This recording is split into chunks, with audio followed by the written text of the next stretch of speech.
Remember, if a fish wants to fly like a bird, it will spend its whole life thinking it's not good enough, even if it can swim across the entire ocean. And today, because of social media, this problem has become even worse. We look at someone else's success, compare it to our own life, and without realizing it, we start shrinking everything we've already accomplished. We forget our talents, ignore our strengths, and create a constant feeling of not being enough.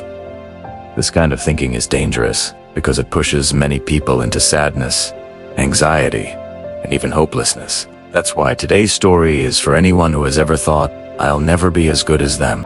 Listen carefully, because every line of this story has the power to change the way you see your life. There was a small village near a town, and beside that village was a big, beautiful forest full of life. In that village lived a boy named Ethan. He was kind, hardworking, and always tried his best, but he had one habit that made him sad every single day. Ethan compared himself to everyone. When he saw his friend Liam always getting the best grades in class, he thought, "I wish I were as smart as him." When he saw his neighbor Ryan, who was very rich, he thought, "I wish I had money like him." If he saw someone running fast, he would think, "Why can't I run like that?" These thoughts slowly consumed him.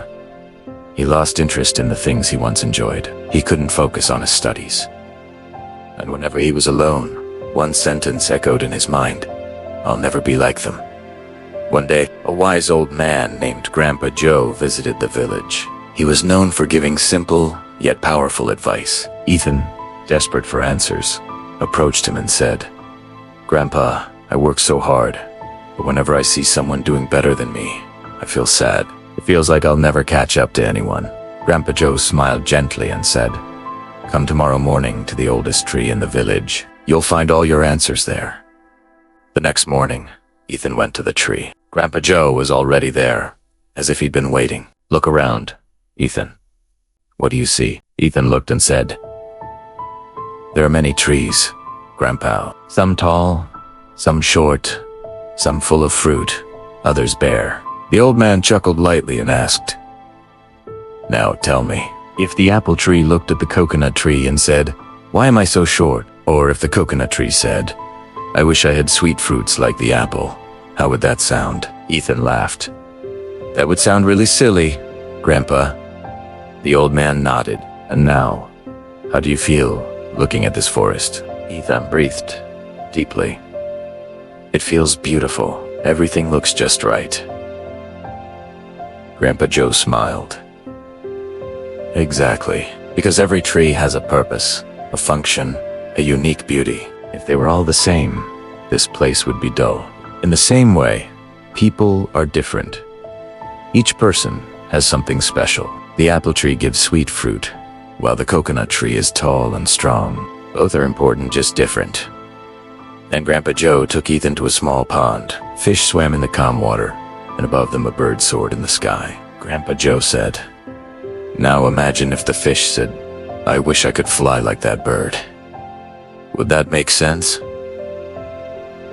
Ethan quickly replied, "Of course not. Fish were made to swim, and birds were made to fly." With a warm smile, Grandpa Joe placed his hand on Ethan's shoulder and said, "Then why do you want to live as if you must become someone else? You have your own path, your own strengths.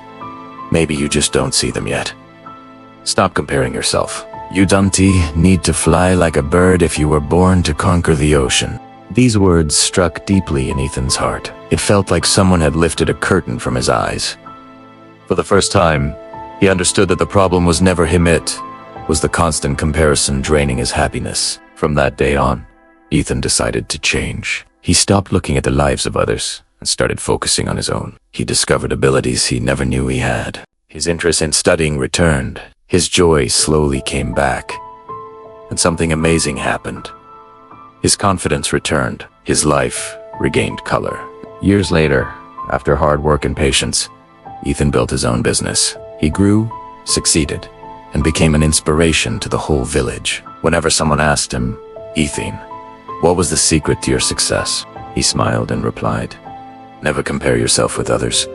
If a fish tries to fly, it will feel like a failure forever. But if it focuses on swimming, it can rule the entire ocean." Remember, the sun, and the moon don't shine at the same time, but both are essential. So are you. Find your path, walk at your pace, and true success will follow. If you enjoyed this story, give it a like and share it with someone who needs to hear it. See you again in the next story.